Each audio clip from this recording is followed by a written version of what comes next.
Hello. Hi. What brings you here? So I'm here from Kenya. I came just for this conference because I do like the conference and I got a scholarship to come here and to learn about the research. And I also came to present the research that I've done.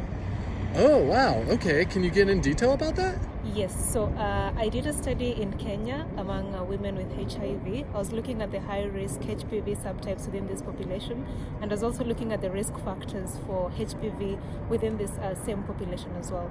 And in our study, we got a prevalence of around 60.4%, which is an alarming prevalence. Yeah, and we got that age was a significant factor in the HPV positivity. Wow. Yeah. Why do you think that research is important for the community moving forward? So the research is important because in my community back in Kenya, we find that access to medical care can be challenging, and especially in terms of HPV testing, it's not something that is easily available to these women.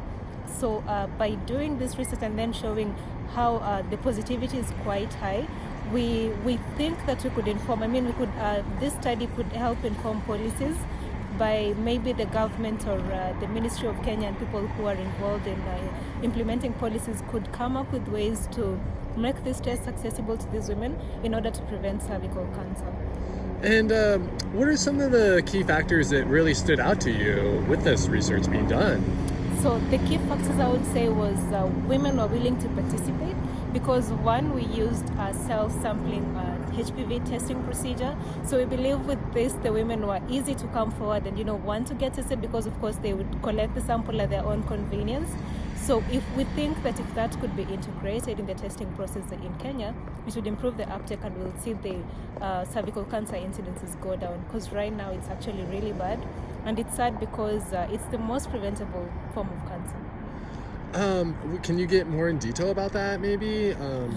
So the prevalence currently is around 30%. So if you look at that and then you look at these women as well, and the worst thing is that, of course, the women are HIV infected. So it means they're a vulnerable population. And if we don't have interventions for HPV testing to reduce cervical cancer, it doesn't mean well for them.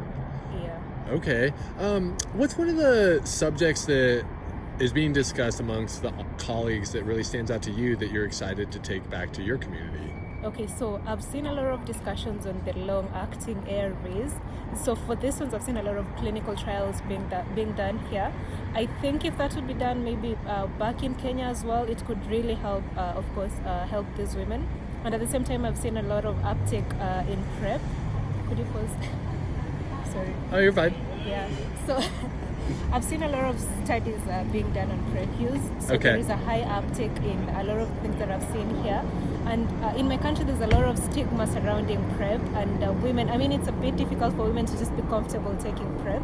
So I feel we could, with the research that I've seen here, I feel that we could integrate those strategies to improve the uptake of PrEP in reducing, of course, the STIs. And for someone that's maybe never heard of PrEP, can you maybe get in just... Sorry, so PrEP is pre-exposure prophylaxis. So that is it's used to minimize the HIV. Okay. So that is given to the women, of course, to prevent the exposure. Okay. Sexually active women. Gotcha. Yeah. And one thing that you are taking from this that you're excited about moving forward? So I'm excited about the conference. I'm excited about being here in Denver, apart from the cold, but it's good. So basically, I've seen really good research, and it's really motivating to see the extent of which people are going to do the kind of research they're doing among women with HIV.